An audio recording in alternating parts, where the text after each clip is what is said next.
You've seen those slick, professional-looking research reports from vendors, right? They look so credible. But how much can you really trust them? Today, we're going to pull back the curtain and show you the hidden tactics used to shape the narrative. Let's dive in and see how a sponsor's agenda can quietly work its way into the results. All right, so just to set the stage, this is the second part of our 5-part explainer series. It's all based on this really comprehensive report called Integrity Under Siege, The Crisis of Vendor-Sponsored Research by Virtualization Options LLC. Right now, we are focusing on the mechanisms, the specific tools used to introduce bias. Oh yeah, you know the ones I'm talking about. They show up looking sharp with polished charts and these really confident conclusions. I mean, on the surface, they've got all the markings of serious, objective research. And that's the big question, isn't it? If they look so legitimate, what's happening behind the scenes? How does a sponsor's goal sneak its way into the final report? Well, let's break down the 3 key tactics they use. First up, and this one is probably the most common, is the careful selection of data.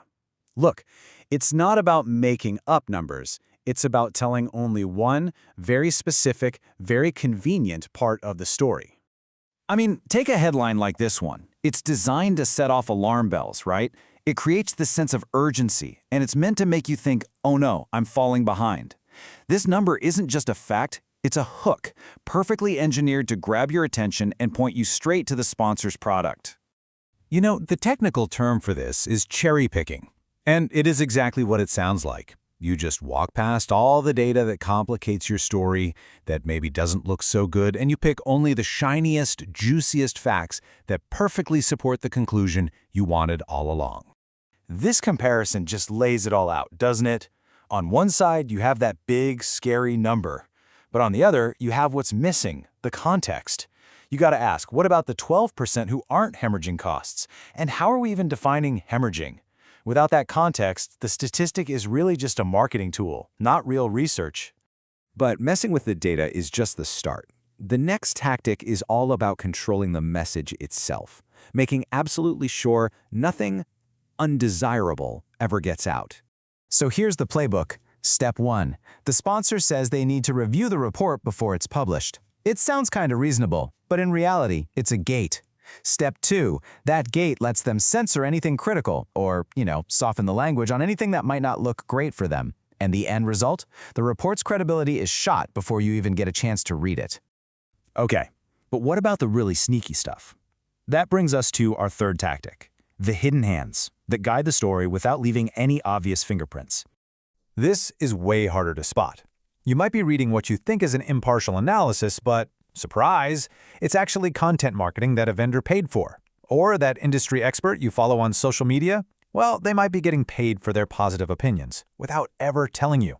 It's influence pretending to be independence. And this quote just nails the damage, doesn't it? When you can't see who paid for the research or who's influencing the expert, transparency just vanishes. The whole foundation of trust completely crumbles, and you're left questioning everything you read. So, after seeing how all these mechanisms work, what can you actually do about it? Let's boil this down into a practical toolkit that you can use to protect yourself. Here are your red flags. You want to be skeptical of those shocking statistics that don't give you the full picture. Question any report that's fuzzy on how they got their data, and always look for disclosures about who funded the work and if the authors had the final say. Think of this as your personal checklist for spotting biased research. And that's really what it all comes down to, isn't it? It's the core problem here. If the process for creating the research is broken from the very start, then the findings are basically built on a foundation of sand. We hope you'll join us for part 3, where we're going to explore some real-world case studies of this in action.